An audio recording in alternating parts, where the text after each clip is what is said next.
El sol de Albacete caía implacable sobre los campos dorados que se extendían hasta donde alcanzaba la vista. Juan Bautista ajustó su sombrero de ala ancha mientras espoleaba suavemente a su caballo, dirigiéndose hacia el límite norte de su propiedad. El aire seco y caliente hacía que cada respiración fuera un esfuerzo, y el silencio del campo solo se veía interrumpido por el rítmico golpear de las herraduras contra la tierra endurecida. Hacía 5 años que vivía solo en esta extensión de tierra que heredó de su padre. 5 años desde que Esperanza, su esposa, había partido de este mundo dejando un vacío que parecía crecer con cada día que pasaba. La rutina se había convertido en su refugio. Levantarse antes del amanecer, revisar el ganado, reparar cercas, alimentar a los caballos. Los días se sucedían idénticos, como las páginas de un libro que hubiera leído demasiadas veces. Pero aquella tarde, algo había cambiado. Las huellas de herradura que encontró esa mañana cerca del arroyo seco no pertenecían a ninguno de sus animales. Eran más pequeñas, más delicadas, y seguían un patrón extraño que lo había intrigado durante horas. Ahora, mientras se acercaba a la cerca que la tormenta de la semana anterior había dañado, una sensación extraña le recorría la espalda. Su caballo, Trueno, se detuvo abruptamente y bufó con las orejas hacia adelante. Juan siguió la dirección de su mirada y sintió como si el tiempo se hubiera detenido. Allí, junto a la cerca caída, había una figura humana acurrucada. Una joven de cabello oscuro, vestida con ropas polvorientas y rasgadas, permanecía inmóvil con los brazos rodeando sus rodillas. Juan desmontó lentamente, sin hacer ruido. A medida que se acercaba, pudo distinguir los detalles. La muchacha no podría tener más de 25 años. Su rostro estaba marcado por el cansancio extremo, y sus ojos, cuando finalmente lo miraron, reflejaban algo que él conocía bien: el dolor de quien ha perdido todo. «Señorita», murmuró con voz ronca por el desuso. «¿Se encuentra bien?» Ella se estremeció al escuchar su voz y se puso en pie de un salto, tambaleándose ligeramente. Sus ojos oscuros lo estudiaron con una mezcla de miedo y desconfianza. Juan notó que tenía las manos temblorosas y que miraba constantemente hacia la carretera como si esperara ver aparecer algo o alguien. «No, no me haga daño», susurró ella con voz quebrada. «Solo estoy descansando. Ya me iré». Juan levantó las manos en un gesto pacificador. En todos sus años cuidando animales heridos había aprendido que la paciencia era la clave. Esta joven tenía la misma mirada que tenían los potrillos asustados, alerta, lista para huir al menor movimiento brusco. «No voy a hacerle daño», dijo con la misma voz suave que usaba con sus caballos. «¿Cómo se llama?» Ella vaciló durante largos segundos, sus ojos moviéndose entre él y la carretera vacía. «Clara», respondió finalmente, «Clara Mendoza». «Mucho gusto, Clara. Soy Juan Bautista. Esta es mi tierra», señaló hacia la casa que se veía a lo lejos, una construcción de piedra y adobe que parecía surgir naturalmente del paisaje. «¿De dónde viene? ¿Necesita ayuda?» Los ojos de Clara se llenaron de lágrimas que se negó a derramar. Juan notó entonces la motocicleta volcada a varios metros de distancia, medio oculta entre los matorrales. El tanque estaba abollado y la rueda delantera torcida de una manera que indicaba que no volvería a funcionar pronto. «Mi moto se averió», murmuró Clara, siguiendo su mirada. «Perdí el control cuando vi...». Se detuvo abruptamente, como si hubiera estado a punto de revelar algo que prefería mantener en secreto. Juan esperó, pero ella no continuó. En cambio, se abrazó a sí misma y miró nuevamente hacia la carretera con esa expresión de terror apenas contenido. El viento del atardecer comenzó a soplar, trayendo consigo el aroma de la hierba seca y algo más que Juan no pudo identificar. Clara se estremeció y él notó que solo llevaba una blusa delgada sobre unos jeans desgastados. No tenía equipaje visible. solo un pequeño bolso de cuero colgado al hombro que parecía ser todo lo que poseía en el mundo.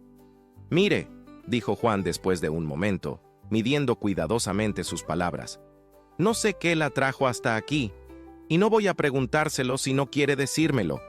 Pero está anocheciendo y hace frío.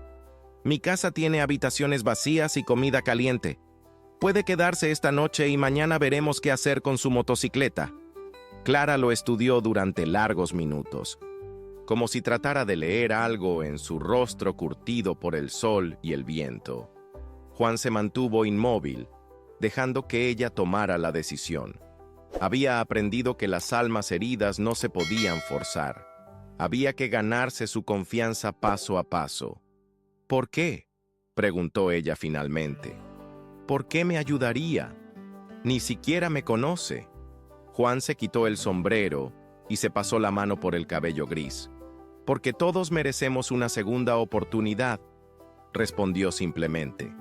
«Y porque mi esposa me enseñó que el mundo se vuelve mejor cuando ayudamos a quien lo necesita». Algo en su tono, tal vez la sinceridad que no había tenido que fingir en años, pareció llegar hasta Clara. Sus hombros se relajaron ligeramente y por primera vez desde que la había encontrado, no miró hacia la carretera. «Solo por esta noche», murmuró. «Mañana seguiré mi camino». Juan asintió y se acercó a Trueno. «¿Puede caminar hasta la casa?». «No está muy lejos». Clara recogió su bolso y se alejó de la cerca con pasos inciertos. Mientras caminaban en silencio, Juan no pudo evitar notar cómo ella seguía mirando por encima del hombro, como si algo invisible lo siguiera. El atardecer pintaba el cielo de colores naranjas y rojos, pero la belleza del momento se veía empañada por la tensión que emanaba de su acompañante. La casa de Juan apareció ante ellos como un refugio en medio de la inmensidad del campo. Las ventanas brillaban con la luz dorada del interior, y el humo que salía de la chimenea prometía calor y comodidad. Por primera vez en 5 años, Juan no se sintió completamente solo al llegar a casa, pero mientras ayudaba a Clara a subir los escalones del porche, no pudo sacudirse la sensación de que aquella joven había traído consigo algo más que una motocicleta averiada, algo que cambiaría para siempre la tranquila monotonía de su existencia en los campos de Albacete. Si esta historia te interesó, no olvides suscribirte a nuestro canal y dar like. Dinos de qué ciudad nos estás viendo. ¡Seguimos! Los primeros rayos del sol se filtraban por las cortinas de algodón cuando Juan despertó con una sensación extraña. Durante 5 años había sido el único habitante de aquella casa, y su oído se había acostumbrado a cada crujido de la madera, cada suspiro del viento entre las vigas. Pero esta mañana había algo diferente. El suave murmullo de alguien moviéndose en la cocina.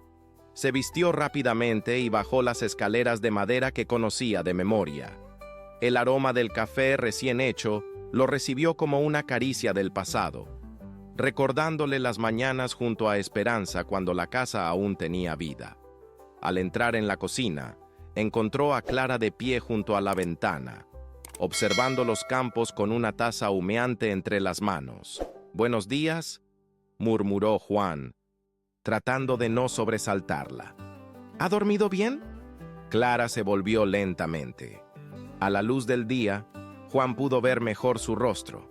Tenía pómulos altos y ojos expresivos que parecían guardar 1000 secretos. Pero lo que más le llamó la atención fueron las ojeras profundas que enmarcaban su mirada, como si llevara semanas sin dormir realmente. «Gracias por el café», dijo ella, evitando responder a su pregunta. «Espero que no le moleste que haya usado su cocina. Quería hacer algo para agradecerle su hospitalidad». Juan sonrió. Un gesto que hacía tiempo no aparecía en su rostro con tanta naturalidad. Al contrario, es agradable despertarse con el olor del café otra vez. Se sirvió una taza y se sentó a la mesa de madera que había construido con sus propias manos años atrás. Clara permaneció de pie junto a la ventana, como un pájaro listo para emprender el vuelo al menor peligro. «¿Qué planes tiene hoy?», preguntó Juan, estudiando su perfil mientras ella observaba el horizonte. Debería irme, respondió Clara sin apartar la vista del exterior. Ya he abusado demasiado de su generosidad. Su motocicleta sigue averiada, señaló Juan con calma. Y el taller más cercano está a 50 kilómetros. Podría llevarla más tarde, pero si tiene prisa, puedo prestarle mi camioneta. Clara se tensó visiblemente ante la mención de alejarse de la propiedad. Sus nudillos se pusieron blancos alrededor de la taza, y Juan notó cómo sus ojos se movían nerviosamente, como si esperara ver aparecer algo amenazante en el paisaje aparentemente vacío. No, no es necesario, murmuró finalmente.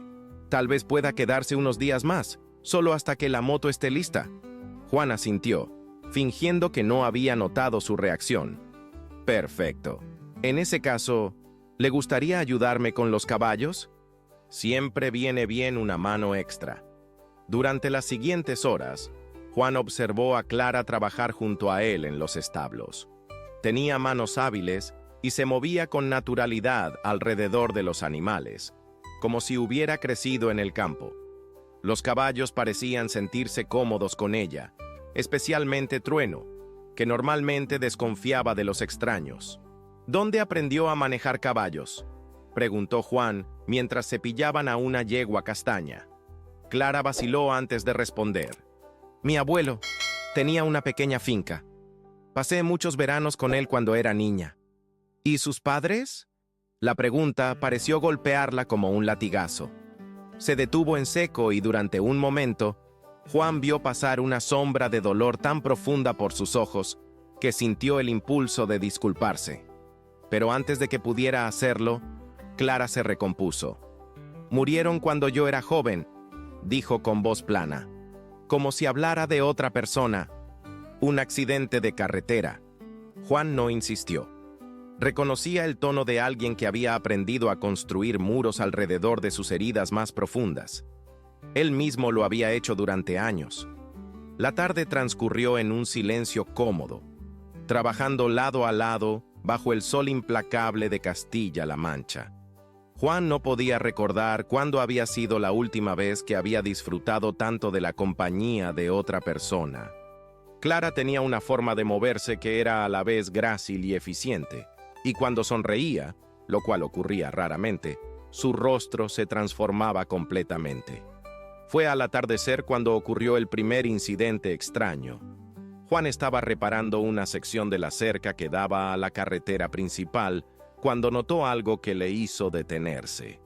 Colgando de uno de los alambres había un pañuelo de seda azul, claramente nuevo y fuera de lugar en aquel entorno rural. Se acercó para examinarlo y descubrió que tenía manchas oscuras que parecían sospechosas. Clara la llamó, manteniendo la voz calmada para no alarmarla. ¿Reconoce esto? Ella se acercó corriendo desde el establo donde había estado alimentando a los caballos. Al ver el pañuelo, toda la sangre abandonó su rostro y retrocedió un paso como si hubiera visto una serpiente. ¿Dónde lo encontró?, preguntó con voz temblorosa. Aquí, en la cerca. ¿Es suyo? Clara negó con la cabeza violentamente. No, yo no uso pañuelos así. Es demasiado elegante para mí. Pero Juan notó cómo sus manos temblaban y cómo miraba hacia la carretera con esa expresión de terror que ya comenzaba a reconocer. ¿Sabe quién podría haberlo dejado aquí?, insistió suavemente. Clara se abrazó a sí misma y cerró los ojos por un momento. Cuando los abrió, Juan vio en ellos una determinación que no había estado ahí antes. Juan, dijo con voz firme pero baja, hay algo que debe saber sobre mí, algo que tal vez lo haga cambiar de opinión sobre dejarme quedar aquí. El viento vespertino se levantó en ese momento, haciendo ondear el pañuelo como una bandera de advertencia. Juan lo arrancó del alambre y lo guardó en su bolsillo. ¿Por qué no entramos?, sugirió. Creo que es hora de que tengamos una conversación seria. Mientras caminaban hacia la casa, Juan no pudo evitar notar cómo Clara miraba constantemente por encima del hombro. El pañuelo en su bolsillo parecía pesar más que cualquier herramienta que hubiera cargado, y una sensación de inquietud comenzaba a instalarse en su pecho. Algo le decía que aquella conversación cambiaría todo.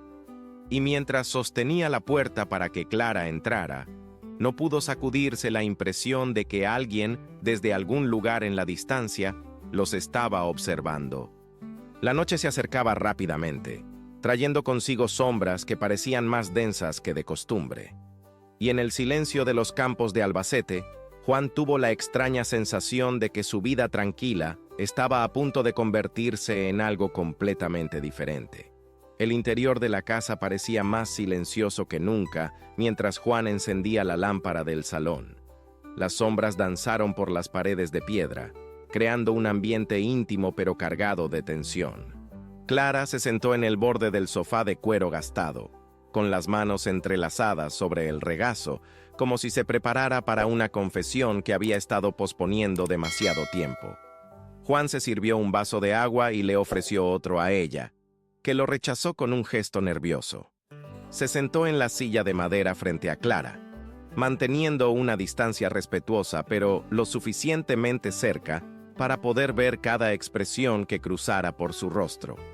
«Antes de que me cuente lo que sea que tiene que decirme», comenzó Juan con voz calmada, «quiero que sepa que no la voy a juzgar.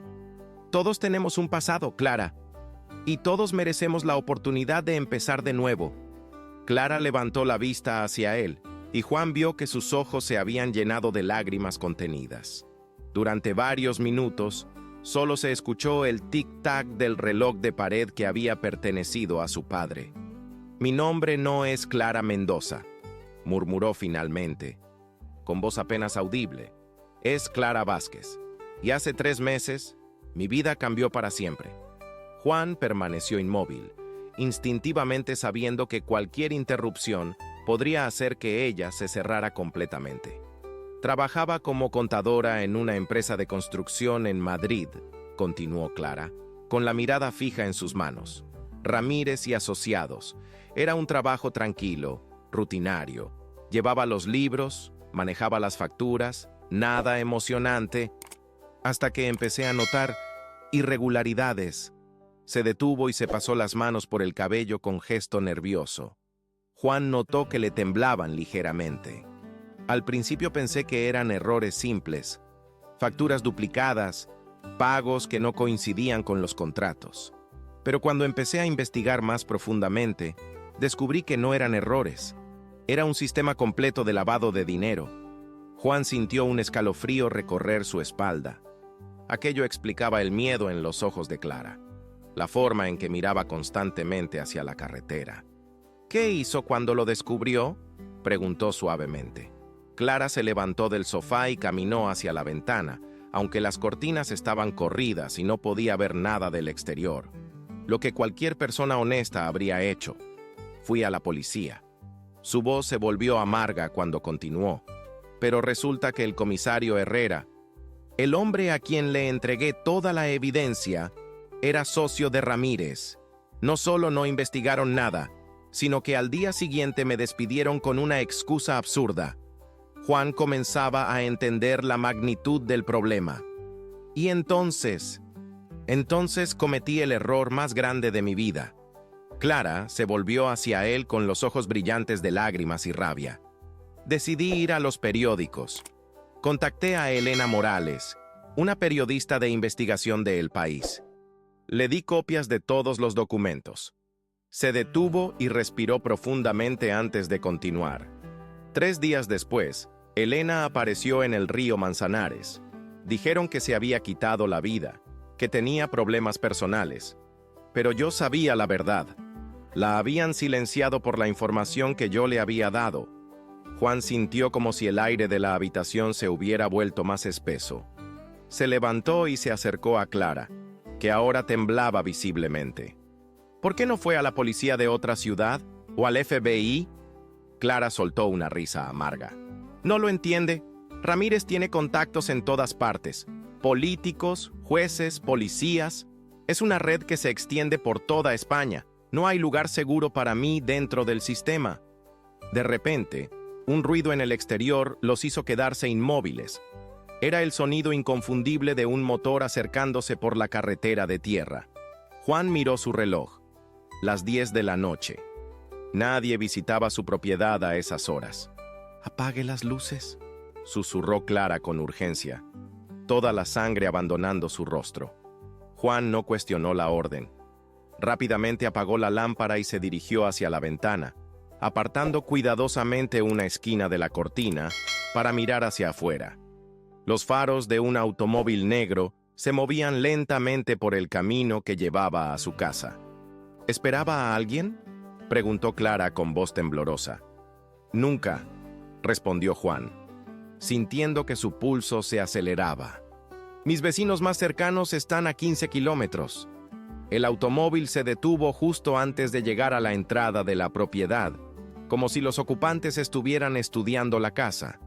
Juan pudo distinguir la silueta de al menos 2 personas en el asiento delantero.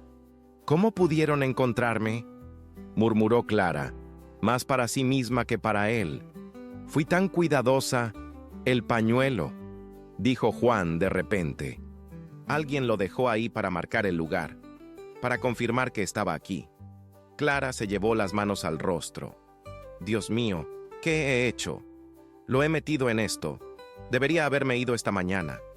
Juan se alejó de la ventana y se dirigió hacia el armario donde guardaba su escopeta de caza. No la había usado en años, pero la mantenía limpia y cargada por si algún día necesitaba ahuyentar a algún animal salvaje. Nunca pensó que la necesitaría para protegerse de seres humanos. «No va a irse a ninguna parte», dijo con determinación mientras revisaba el arma. «Esta es mi casa, y nadie va a venir aquí a amenazarla». El motor del automóvil se encendió nuevamente, y los faros comenzaron a moverse. Pero en lugar de acercarse a la casa, el vehículo dio media vuelta y se alejó lentamente por donde había venido. Juan y Clara permanecieron inmóviles durante varios minutos después de que el sonido del motor se desvaneciera en la distancia. Finalmente, Juan encendió una pequeña lámpara de mesa que daba luz suficiente para verse, pero no tanto como para ser visible desde el exterior. «Están esperando», murmuró Clara. «Están estudiando el lugar, planificando su próximo movimiento». Juan se sentó junto a ella en el sofá, notando cómo todo su cuerpo temblaba. Sin pensarlo, le puso una mano en el hombro en un gesto protector. «Clara, escúcheme bien», dijo con voz firme. «No sé quiénes son esas personas ni qué quieren de usted, pero no voy a dejar que le hagan daño. Esta propiedad tiene varias salidas. Conozco cada sendero y cada escondite en kilómetros a la redonda». Ella lo miró con una mezcla de gratitud y desesperación. «No lo entiende, Juan. Esta gente no se detiene ante nada. Son peligrosos, y ahora usted también está en riesgo por ayudarme. Entonces tendremos que ser más inteligentes que ellos», respondió Juan con una calma que no sentía completamente. «Mañana iremos al pueblo y hablaremos con el cabo Martínez. Es un hombre honesto que conoce a mi familia desde hace generaciones». Clara negó con la cabeza. «No podemos confiar en nadie del sistema. Ya se lo dije». «Entonces confíe en mí», dijo Juan, mirándola directamente a los ojos. «Confíe en que encontraremos una manera de salir de esto juntos». En la luz tenue de la lámpara, Clara asintió lentamente. Por primera vez desde que la había encontrado, Juan vio algo parecido a la esperanza en sus ojos. Pero ambos sabían que la noche apenas comenzaba, y que las sombras que los rodeaban escondían peligros que aún no podían imaginar completamente. El amanecer llegó con una brisa fresca que contrastaba con el calor sofocante de los días anteriores. Juan había pasado la noche en vela, alternando entre la ventana del salón y la de su habitación, vigilando cualquier movimiento sospechoso en los alrededores. Clara había logrado dormir algunas horas en el sofá, pero sus sueños habían estado plagados de pesadillas que la hacían murmurar nombres y palabras entrecortadas. Cuando los primeros rayos de sol iluminaron la cocina, Juan preparó café extra fuerte. Necesitarían toda su energía para lo que se avecinaba. Clara apareció en la puerta, con el cabello revuelto y ojeras aún más pronunciadas, pero con una determinación en la mirada que no había estado ahí la noche anterior. «Buenos días», murmuró ella, aceptando la taza que Juan le ofrecía. ¿Alguna novedad durante la noche? Todo tranquilo, respondió él, aunque ambos sabían que aquella calma era engañosa. ¿Cómo se siente? Clara se sentó a la mesa y envolvió la taza con ambas manos, como si necesitara el calor para mantenerse centrada. Mejor. Gracias por creerme, por no pedirme que me fuera después de lo que le conté. Juan se sentó frente a ella, estudiando su rostro a la luz de la mañana. Clara, hay algo que necesito preguntarle. Esos documentos que mencionó, ¿los tiene con usted? Ella vaciló por un momento, luego asintió lentamente. Algunos, los más importantes, están escondidos en un lugar seguro, pero tengo copias en mi motocicleta. Están dentro de una bolsa impermeable, oculta en el compartimento del asiento. Necesitamos recuperarlos, dijo Juan con decisión. Si vamos a ir a las autoridades, necesitaremos evidencia. Pero la moto está cerca de la carretera, protestó Clara. Es demasiado arriesgado. Juan se levantó y se dirigió hacia la ventana que daba al establo. Iré yo. Conozco el terreno mejor que nadie y puedo moverme sin ser visto. No. Clara se puso de pie de un salto. Y no voy a permitir que se arriesgue por mí. Ya he causado suficientes problemas. Clara. Juan se volvió hacia ella con una expresión que no admitía discusión. Usted no causó nada. Hizo lo correcto al denunciar lo que vio. Y ahora yo voy a hacer lo correcto ayudándola. Antes de que Clara pudiera protestar más, el sonido de un motor los hizo quedarse inmóviles. Pero esta vez no venía de la carretera principal, sino del sendero que usaban los trabajadores locales para cruzar entre propiedades. Juan se acercó cautelosamente a la ventana trasera y sintió un alivio momentáneo. Es Paco Hernández, mi vecino del este. Viene en su tractor. Pero cuando el tractor se acercó lo suficiente, Juan notó que Paco tenía una expresión de preocupación inusual. Se dirigió hacia la puerta trasera y salió a recibirlo. «¡Juan!», gritó Paco antes de apagar el motor. «Tengo que hablar contigo. Es urgente». «¿Qué pasa, Paco?».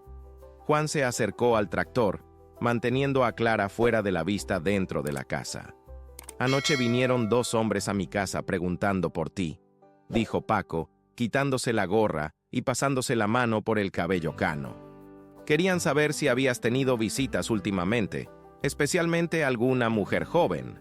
Juan sintió que se le helaba la sangre. «¿Qué les dijiste?». «Les dije que no sabía nada, pero eran insistentes. Tenían una foto». Juan. «Una foto de una chica morena, bonita. Dijeron que era peligrosa, que había robado dinero de una empresa en Madrid». Desde la ventana, Clara había estado escuchando la conversación. Al oír mencionar la foto, se apartó del cristal como si hubiera recibido una bofetada. «¿Te dijeron cómo se llamaban?», preguntó Juan, tratando de mantener la voz calmada. «Uno se identificó como detective privado. García. Creo que dijo, el otro no habló mucho, pero tenía pinta de matón». Paco se acercó más y bajó la voz. «Juan, no me gustó nada el asunto. Algo no cuadraba. ¿Estás metido en algún lío?». Juan pensó rápidamente. Conocía a Paco desde la infancia. Era un hombre honesto y confiable. Pero involucrar a más gente en aquella situación podría ponerlos en peligro. «Paco, ¿puedes hacerme un favor sin hacer preguntas?». «Depende del favor», respondió su vecino con cautela. «Si vuelven a preguntarte por mí, diles que no has visto nada extraño. Y si ves vehículos desconocidos rondando por la zona, llámame inmediatamente». Paco estudió el rostro de Juan durante largos segundos. «¿Estás ayudando a esa chica de la foto?». Juan no respondió directamente, pero su silencio fue respuesta suficiente. «Está bien», suspiró Paco. «No sé qué está pasando, pero tu padre me ayudó cuando lo necesité, y ahora yo te ayudo a ti. Solo ten cuidado, Juan». Esos hombres no tenían cara de estar bromeando. Después de que Paco se fuera, Juan regresó a la casa donde encontró a Clara sentada en la mesa de la cocina, con la cabeza entre las manos. «Tienen mi foto», murmuró sin levantar la vista. Eso significa que saben exactamente a quién buscan. Y ahora están preguntando por usted también. Juan se sentó junto a ella y le puso una mano en el hombro. Clara, míreme. Cuando ella levantó los ojos, Juan vio en ellos una mezcla de miedo y determinación que le recordó a su propia esposa en los momentos más difíciles de su matrimonio. Vamos a salir de esta, dijo con convicción, pero necesitamos ser inteligentes. ¿Hay alguien en quien pueda confiar completamente? ¿Algún familiar? ¿Algún amigo que esté fuera de todo esto? Clara pensó durante varios minutos. Mi prima Isabel vive en Barcelona. Trabaja como abogada para una ONG internacional. Podría ayudarnos. Pero no quiero involucrarla. A veces no podemos proteger a todos, interrumpió Juan suavemente.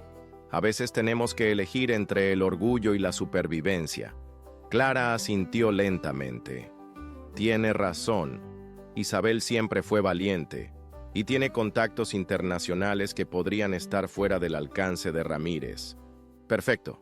Ahora necesitamos un plan para llegar hasta ella sin ser detectados. Durante la siguiente hora, Juan y Clara trazaron una ruta que los llevaría primero a recuperar los documentos de la motocicleta, luego a través de caminos secundarios hasta la estación de tren más cercana en Ciudad Real. Hay algo más, dijo Clara cuando terminaron de planificar. Anoche no le conté todo. Los documentos que tengo no solo prueban el lavado de dinero, también hay evidencia de que Ramírez está financiando campañas políticas ilegalmente. Estamos hablando de diputados, senadores, gente muy poderosa. Juan silbó bajito. No es de extrañar que quieran silenciarla. Esto podría tumbar gobiernos. Por eso es tan importante que estos documentos lleguen a las manos correctas. Clara se levantó y caminó hacia la ventana. Y por eso no puedo permitir que usted siga arriesgándose por mí. Clara. Juan se acercó a ella y la hizo volverse para mirarlo. Y mi esposa solía decir que hay momentos en la vida en que uno tiene que elegir entre la seguridad y hacer lo correcto. Yo ya elegí. En ese momento, Trueno relinchó nerviosamente en el establo, seguido por los otros caballos. Juan y Clara intercambiaron una mirada de alarma. Los animales tenían un instinto infalible para detectar peligros. «Es hora de irnos», murmuró Juan, dirigiéndose hacia el armario donde guardaba su escopeta. «Recoja solo lo esencial.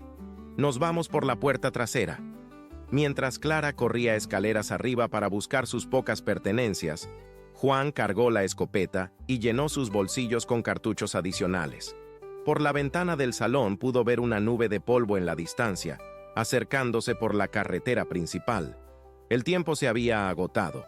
La tormenta que había estado gestándose durante días finalmente estaba a punto de estallar sobre los campos tranquilos de Albacete. La nube de polvo se hacía más grande y definida con cada segundo que pasaba. Juan contó al menos 3 vehículos acercándose por la carretera principal, moviéndose a una velocidad que no dejaba dudas sobre sus intenciones. No eran visitantes casuales. «¡Clara!», gritó hacia las escaleras. «¡Tenemos que irnos ahora!». Ella bajó corriendo con su pequeño bolso y una mochila que había encontrado en el armario del cuarto de huéspedes. Su rostro estaba pálido, pero sus movimientos eran decididos. «¿Por dónde?», preguntó, mirando hacia las ventanas como si pudiera ver a través de las cortinas cerradas. Juan la guió hacia la puerta trasera, pero se detuvo antes de abrirla. «Primero tenemos que llegar a su motocicleta para recuperar los documentos. Luego iremos al establo por los caballos». «¿Caballos?». Clara lo miró con sorpresa. ¿No sería más rápido en su camioneta? «Las carreteras están vigiladas», explicó Juan mientras comprobaba que tenía las llaves del establo. «Pero conozco senderos de montaña que ningún vehículo puede seguir. Trueno y Esperanza nos llevarán hasta el pueblo de San Carlos, donde mi primo tiene un taller mecánico. Desde ahí podremos conseguir transporte seguro». Abrieron cuidadosamente la puerta trasera y salieron agachados, usando los árboles como cobertura. El sonido de los motores era más fuerte ahora, y Juan calculó que tendrían tal vez 5 minutos antes de que los vehículos llegaran a la entrada de su propiedad. Corrieron en zigzag entre los olivos que bordeaban la parte posterior de la casa, dirigiéndose hacia el lugar donde Clara había dejado su motocicleta.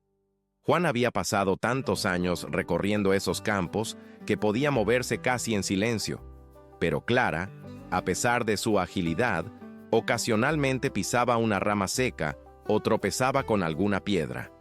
«Ahí está», susurró Clara señalando hacia un grupo de matorrales donde se veía parte del metal plateado de la moto. Juan hizo una seña para que se detuviera mientras él exploraba los alrededores. Todo parecía despejado, pero la sensación de estar siendo observado no lo abandonaba. Se acercó a la motocicleta y comenzó a buscar el compartimento que Clara había mencionado. «Está debajo del asiento», murmuró ella, uniéndosele. «Hay un resorte oculto en la parte izquierda». Juan encontró el mecanismo y abrió el compartimento. Dentro había una bolsa de plástico sellada que contenía varios documentos y lo que parecía ser una memoria USB. «¿Esto es todo?», preguntó, guardando la bolsa en su chaqueta. «Es suficiente para enviar a prisión a media docena de políticos importantes», respondió Clara con amargura. «Y para demostrar que Ramírez ha estado lavando dinero procedente del narcotráfico durante años». El sonido de frenos chirriando y puertas de automóviles cerrándose llegó hasta ellos desde la dirección de la casa. Juan agarró la mano de Clara y la tiró hacia los árboles más densos. «Se han separado», murmuró Juan después de escuchar atentamente. «Al menos 2 grupos. Uno está registrando la casa, el otro se dirige hacia el establo». Clara apretó su mano con fuerza. «¿Y si lastiman a sus caballos?» «Trueno es demasiado inteligente para dejarse atrapar fácilmente», respondió Juan, aunque él mismo estaba preocupado. «Pero tenemos que encontrar otra forma de salir de aquí». Comenzaron a moverse en dirección opuesta a los establos, adentrándose en la parte más salvaje de la propiedad. Juan conocía un sendero que llevaba hasta un arroyo seco, desde donde podrían llegar hasta la carretera secundaria que conectaba con el pueblo de Santa Elena. Mientras caminaban agachados entre los arbustos, escucharon voces en la distancia. Hombres gritando órdenes, registrando sistemáticamente cada edificio de la propiedad. «¡Aquí!», gritó alguien desde la dirección del establo. «¡Encontré algo!». Juan y Clara se detuvieron, conteniendo la respiración. ¿Habrían encontrado alguna pista que revelara hacia dónde habían huido? «Es solo una manta», gritó otra voz. «Pero está tibia. Estuvieron aquí hace poco». «Revisen el perímetro», ordenó una tercera voz, claramente la del líder. «No pueden haber ido muy lejos a pie». Juan hizo una seña a Clara para que lo siguiera. Tenían que alcanzar el arroyo antes de que los perseguidores ampliaran su búsqueda. Pero cuando se pusieron en movimiento, Clara tropezó con una raíz oculta y cayó al suelo con un ruido seco. El silencio que siguió fue ensordecedor.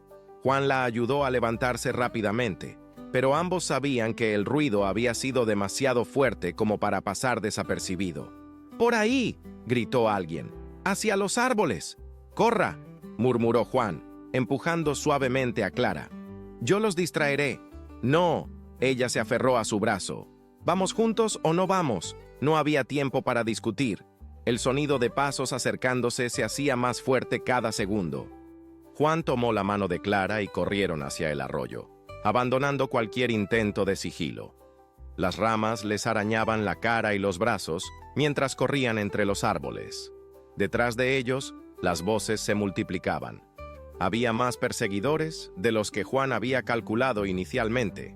«¡Alto!», gritó alguien cuando llegaron al borde del arroyo. «¡Policía!». Juan se volvió por un instante y vio a un hombre corpulento apuntándoles con un arma que definitivamente no parecía ser reglamentaria. Clara tenía razón. Aquellos no eran policías.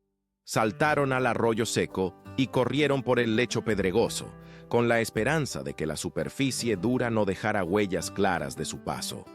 Juan conocía cada curva de aquel cauce, cada escondite natural.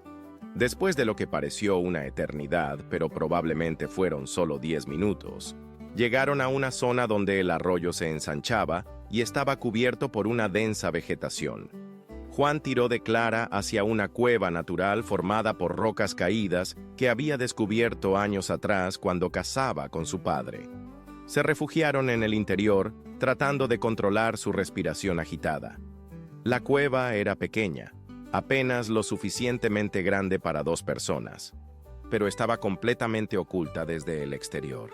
¿Cree que nos han perdido?, susurró Clara después de varios minutos de silencio. Juan escuchó atentamente. Ya no se oían voces cercanas, pero el sonido distante de motores sugería que sus perseguidores no habían abandonado la búsqueda. Por ahora, sí, respondió en voz baja. Pero no podemos quedarnos aquí mucho tiempo. Cuando se den cuenta de que no estamos en la propiedad, ampliarán el perímetro de búsqueda. Clara se acurrucó contra la pared rocosa de la cueva. Juan, hay algo más que necesita saber. Algo que no le conté antes. Juan se volvió hacia ella, viendo en la penumbra de la cueva que su expresión había cambiado completamente. Ramírez no es solo un empresario corrupto, continuó Clara con voz temblorosa. Es mi tío, el hermano de mi madre. Juan sintió como si hubiera recibido un golpe en el estómago. ¿Qué? Cuando mis padres fallecieron, él fue quien me ayudó económicamente para estudiar contabilidad, quien me consiguió el trabajo en su empresa. Pensé que me estaba dando una oportunidad por ser familia. Las lágrimas comenzaron a rodar por sus mejillas. Pero resulta que me colocó ahí precisamente porque era familia, porque confiaba en que nunca lo traicionaría. Juan necesitó varios segundos para procesar aquella información. Por eso es tan personal para él. No solo es una testigo inconveniente, es una traición familiar. Exacto. Clara se limpió las lágrimas con el dorso de la mano. Y por eso nunca se detendrá. Para él, esto no es solo negocios. Es una cuestión de honor retorcido. En la distancia, el sonido de un helicóptero comenzó a escucharse, cada vez más cerca. Juan se asomó cuidadosamente por la entrada de la cueva y vio las luces de búsqueda barriendo los campos. «Esto se está volviendo demasiado grande», murmuró. «Tienen recursos ilimitados». Clara se puso de pie dentro del espacio reducido de la cueva. «Tengo que entregarme. Es la única forma de que usted salga de esto con vida. Ni lo piense». Juan la tomó por los hombros. «Ahora entiendo por qué luchó tanto por exponer la verdad, y entiendo por qué no puede dejar que ganen». El helicóptero pasó directamente sobre ellos, iluminando el arroyo con su potente foco.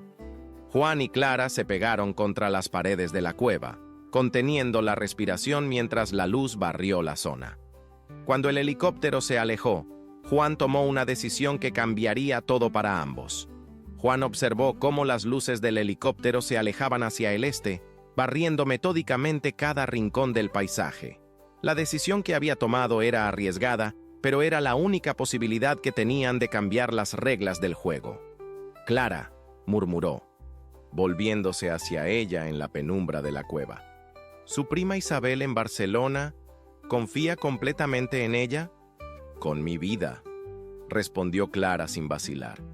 «Pero ya le dije que no quiero involucrarla en esto. Es demasiado tarde para eso». Juan sacó su teléfono móvil, verificando que aún tenía señal. «Si vamos a sobrevivir a esto, necesitamos cambiar de estrategia. En lugar de huir, vamos a atacar». Clara lo miró con confusión. «¿Qué quiere decir?» Su tío cree que tiene la ventaja porque controla el terreno de juego, pero hay algo que no sabe. Juan comenzó a marcar un número. «Mi difunta esposa, Esperanza, trabajaba para la Unidad de Delitos Económicos de la Guardia Civil antes de que nos casáramos. Todavía tengo contactos allí. Pero usted dijo que no podíamos confiar en las autoridades», protestó Clara. «¿En las autoridades locales?», corrigió Juan. «Pero esto va a llegar directamente a Madrid, saltándose toda la cadena de corrupción regional». El teléfono sonó varias veces antes de que una voz ronca contestara. «¿Juan? Madre mía. ¿Cuántos años han pasado?» «Hola, Sargento Vega», respondió Juan, sintiendo un alivio inmediato al escuchar la voz familiar. «Necesito su ayuda urgentemente». «¿Estás bien? Suenas alterado». Juan miró a Clara. que escuchaba atentamente cada palabra. Tengo información sobre una red de lavado de dinero que involucra a políticos de alto nivel. Y tengo a la testigo principal conmigo. El silencio del otro lado del teléfono se prolongó durante varios segundos. Juan, eso es muy serio. ¿Dónde estás? En mi propiedad, pero estamos siendo perseguidos. ¿Puede enviar una unidad de protección inmediatamente? Estaré ahí en 2 horas con un equipo especial, respondió Vega sin vacilar. ¿Puedes mantenerte a salvo hasta entonces? Haremos lo posible. Juan miró hacia la entrada de la cueva donde las luces de búsqueda seguían barriendo la distancia. Sargento, es importante que sepa que el principal sospechoso es Eduardo Ramírez, de Ramírez y Asociados. Otro silencio, más largo esta vez.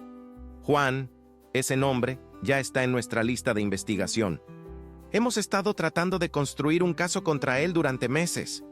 Clara se incorporó bruscamente al escuchar esto. Juan le hizo una seña para que se mantuviera callada.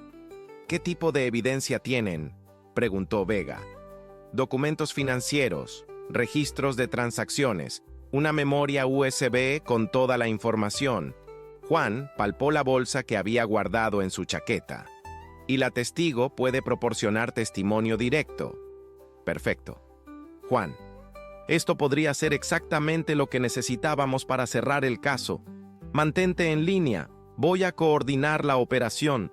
Mientras esperaban, Juan y Clara permanecieron en silencio, escuchando los sonidos de la búsqueda que continuaba en la superficie. Los perseguidores parecían haberse reagrupado y estaban realizando un registro más sistemático del área.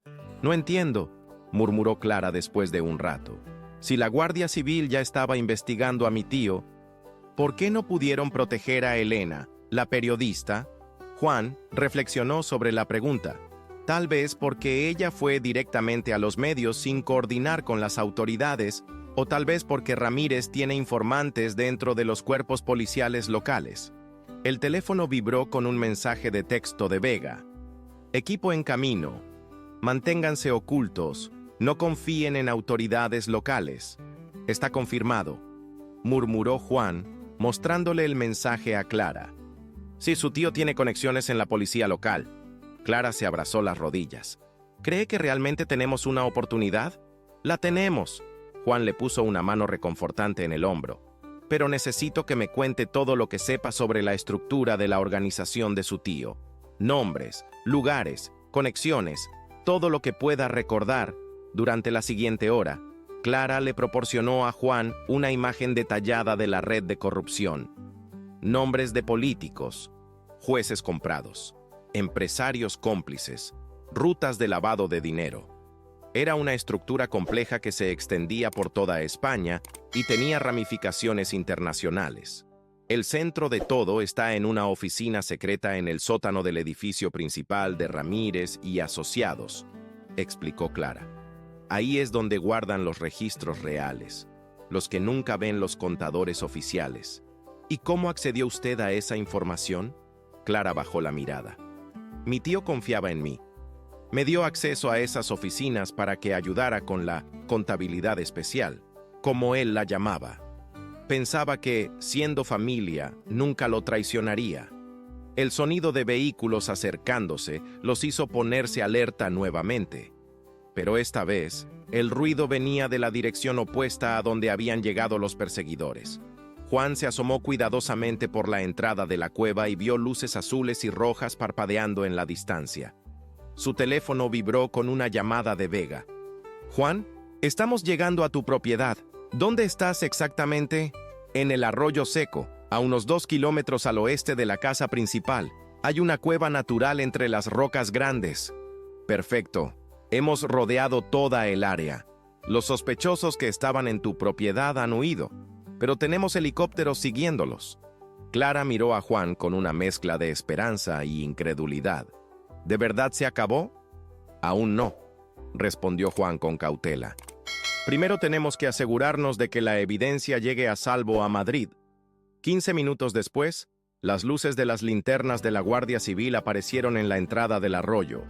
Juan y Clara salieron de la cueva con las manos visibles, siendo recibidos por un equipo de agentes fuertemente armados pero profesionales. El sargento Vega era un hombre alto y delgado, con cabello gris y ojos inteligentes que inmediatamente evaluaron la situación. Abrazó a Juan brevemente antes de volverse hacia Clara. «Señorita, soy el sargento Vega de la Unidad de Delitos Económicos. Entiendo que tiene información muy valiosa para nosotros». Clara asintió y sacó la bolsa de documentos que Juan había recuperado de su motocicleta. «Esto es solo una parte, hay mucho más donde esto vino». Vega examinó rápidamente algunos de los documentos bajo la luz de su linterna. Su expresión se volvió cada vez más seria con cada página que revisaba. «Esto es increíble», murmuró finalmente. «Tenemos nombres que hemos estado persiguiendo durante años». «Sargento», intervino Juan, «necesita saber que Eduardo Ramírez es el tío de Clara. Esto no es solo una investigación criminal para él, es personal». Vega miró a Clara con nueva comprensión. «Eso explica la intensidad de la persecución. ¿Está dispuesta a testificar oficialmente contra él?» «Sí», respondió Clara sin vacilar. «Pero necesito garantías de protección, no solo para mí, sino para cualquiera que me ayude». Vega miró significativamente hacia Juan. «Por supuesto. Ambos entrarán en el programa de protección de testigos inmediatamente». Mientras el equipo especial escoltaba a Juan y Clara hacia los vehículos oficiales, ninguno de ellos se dio cuenta de que, desde una colina distante, alguien los observaba a través de unos prismáticos de visión nocturna. El juego aún no había terminado, y Eduardo Ramírez tenía un último movimiento que hacer. La batalla por la justicia estaba a punto de entrar en su fase final, y las sorpresas que aguardaban serían mayores de lo que cualquiera de ellos podía imaginar. Los vehículos de la Guardia Civil avanzaban por la carretera hacia Madrid en una caravana perfectamente coordinada. Clara viajaba en el asiento trasero del vehículo central, flanqueada por 2 agentes de protección, mientras Juan iba en el coche que los precedía junto al sargento Vega. La evidencia crucial estaba siendo transportada en un tercer vehículo, con custodia especial. Clara miraba por la ventanilla el paisaje nocturno que se deslizaba a gran velocidad. Por primera vez en meses, sentía que podía respirar. Su pesadilla estaba llegando a su fin. Su tío Eduardo finalmente pagaría por todos sus crímenes. «Señorita Vázquez», le dijo uno de los agentes que la acompañaban, «en 1 hora estaremos en las oficinas centrales de Madrid. Allí podrá prestar su declaración completa en un ambiente seguro». Clara asintió, pero algo en la voz del agente la hizo mirarlo más detenidamente. Era un hombre de mediana edad, con bigote gris y ojos que parecían demasiado fríos para un protector. Su compañero, un agente más joven, mantenía una postura tensa que no parecía del todo profesional. «¿Cuánto tiempo lleva usted en la Unidad de Delitos Económicos?», preguntó Clara, siguiendo un instinto que de repente la alertaba. «Suficiente tiempo», respondió el hombre mayor sin mirarla directamente. «Suficiente para saber que algunos casos son más complicados de lo que parecen». En el vehículo que iba adelante, Juan observaba el paisaje con una sensación creciente de inquietud. Algo no encajaba. El sargento Vega había estado extrañamente silencioso durante los últimos 30 minutos, y sus respuestas a las preguntas de Juan se habían vuelto cada vez más evasivas. «Sargento», dijo Juan finalmente, «¿hace cuánto que conoce el caso Ramírez?». Vega se volvió hacia él con una sonrisa que no llegaba a sus ojos. «Más tiempo del que imagina, Juan. Mucho más tiempo». Fue entonces cuando Juan notó algo que le heló la sangre. En la muñeca del sargento Vega brillaba un reloj de oro muy caro, con incrustaciones de diamantes. El mismo reloj que había visto en una fotografía en la oficina de Eduardo Ramírez años atrás, cuando había ido a entregar unos documentos legales sobre la herencia de su padre. «Usted trabaja para él», murmuró Juan, más como una afirmación que como una pregunta. Vega se volvió completamente hacia él, y Juan vio en sus ojos la confirmación de sus peores temores. «Trabajo con él, Juan. Hay una diferencia». En ese momento, La caravana se desvió de la autopista principal y tomó una salida que Juan no reconocía. Su corazón comenzó a latir violentamente. ¿A dónde vamos?, preguntó tratando de mantener la calma. A un lugar donde podemos hablar con más tranquilidad, respondió Vega. Un lugar donde tu amiga Clara podrá reunirse con su familia. En el vehículo de atrás, Clara había llegado a la misma terrible conclusión. Los dos hombres que supuestamente la protegían eran parte de la red de su tío. Había caído directamente en la trampa. ¿Saben qué es lo irónico de todo esto?, dijo el agente mayor, finalmente mostrando su verdadera cara. Tu tío Eduardo realmente te quiere, Clara. Por eso hemos tenido órdenes específicas de traerte de vuelta sin hacerte daño. Él no me quiere, respondió Clara con una mezcla de dolor y rabia. Solo quiere silenciarme. Te equivocas, intervino el agente más joven. Eduardo Ramírez lleva meses tratando de localizarte, no para silenciarte, sino para ofrecerte algo que cambiará tu perspectiva sobre todo. Los vehículos se detuvieron frente a una casa de campo elegante, completamente aislada en medio de extensos jardines. Clara reconoció inmediatamente el lugar. Era la casa de verano de su familia, donde había pasado muchos días felices durante su infancia. Juan y Clara fueron escoltados hacia el interior de la casa, donde los esperaba una sorpresa que ninguno de los dos había anticipado. En el elegante salón, Eduardo Ramírez esperaba sentado en un sillón de cuero. Pero no estaba solo. Junto a él, en una silla de ruedas, había una mujer de mediana edad con el cabello gris y ojos que Clara habría reconocido en cualquier parte del mundo. «Hola, mi niña», dijo la mujer con voz quebrada por la emoción. Clara sintió que las piernas le fallaban. «Mamá, pero tú moriste en el accidente. Yo vi tu funeral». María Elena Vázquez, la madre de Clara, extendió sus brazos hacia su hija con lágrimas corriendo por sus mejillas. «No, mi amor. Estuve en coma durante 2 años y luego me desperté en un mundo donde tú habías desaparecido». Eduardo se levantó del sillón con los ojos también humedecidos. «Clara, el accidente fue real. Tu padre no sobrevivió, pero tu madre sí. Los médicos dijeron que probablemente nunca despertaría. Por eso organizamos el funeral. Era más fácil para ti seguir adelante». Clara se tambaleó y Juan la sostuvo por los hombros. Esto tiene que ser una mentira», murmuró. «Una manipulación. No es mentira», intervino su madre, luchando por incorporarse en la silla de ruedas. «Clara, cuando desperté y Eduardo me contó que te habías graduado, que tenías una carrera, que eras independiente, decidimos no contactarte. No queríamos arruinar la vida que habías construido.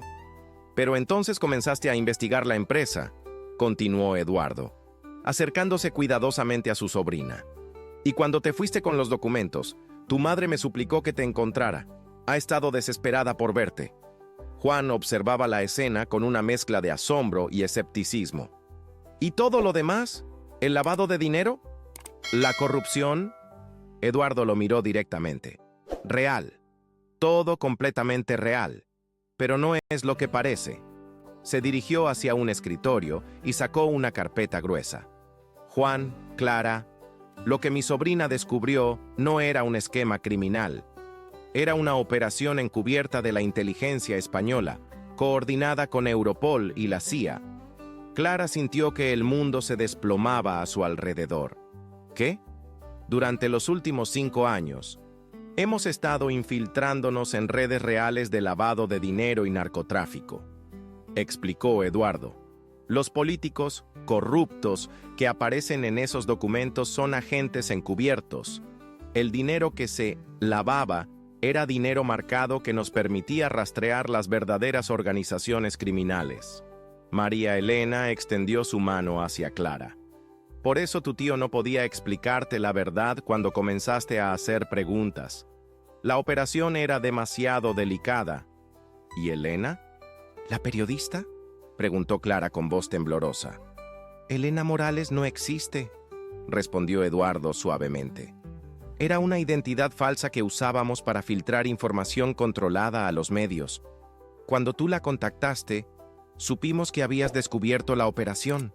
Clara se desplomó en una silla, con las manos cubriéndose el rostro. Entonces, todo este tiempo, he estado huyendo de mi propia familia. Juan se acercó a Eduardo con expresión seria. ¿Y por qué toda la persecución? ¿Los hombres armados? Porque Clara había desaparecido con evidencia que podría comprometer años de trabajo encubierto, explicó Eduardo. Necesitábamos recuperarla antes de que la información llegara a manos equivocadas. Los hombres armados eran agentes de seguridad tratando de protegerla. María Elena logró ponerse de pie con dificultad y se acercó a su hija. Clara, mi niña, ¿puedes perdonarnos? ¿Puedes perdonarme por haberte dejado creer que había muerto? Clara levantó la vista hacia su madre, con lágrimas corriendo por sus mejillas. Lentamente, se puso de pie y se fundió en un abrazo que había estado esperando durante años sin saberlo. «Te perdono, mamá», murmuró contra su hombro. «Te perdono todo». Juan observaba la reunión familiar con una sonrisa, sintiendo que su propia soledad se aliviaba al ver el amor que llenaba aquella habitación. Eduardo se acercó a él. «Juan, nunca podremos agradecerte suficientemente lo que hiciste por Clara. Te ofrezco un trabajo permanente como consultor de seguridad para nuestras operaciones, si estás interesado». Juan miró hacia Clara, que ahora conversaba animadamente con su madre, poniéndose al día sobre años perdidos. «Gracias, Eduardo, pero creo que prefiero seguir con mis caballos», respondió con una sonrisa. Aunque miró nuevamente hacia Clara. «Me gustaría que Clara supiera que siempre tendrá un lugar en mi casa cuando necesite tranquilidad». Clara se volvió hacia él con una sonrisa radiante. «¿Y quién dice que voy a querer tranquilidad? Creo que ya tuve suficiente de eso. Tal vez sea hora de un poco más de aventura». 6 meses después, Clara había aceptado un puesto oficial en la operación encubierta de su tío, trabajando como enlace con organizaciones internacionales de lucha contra el crimen. Su madre se había mudado a una casa en el pueblo cercano a la propiedad de Juan, donde recibía la atención médica que necesitaba mientras se recuperaba completamente. Y Juan había descubierto que la vida podía volver a sorprenderlo. Los domingos, Clara venía a visitarlo con su madre, y juntos trabajaban en el huerto que había comenzado a florecer nuevamente. La casa ya no se sentía vacía, y los campos de Albacete habían recuperado el sonido de la risa.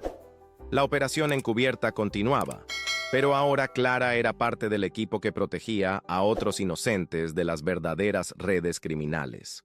Había encontrado una forma de luchar por la justicia sin tener que vivir en el exilio.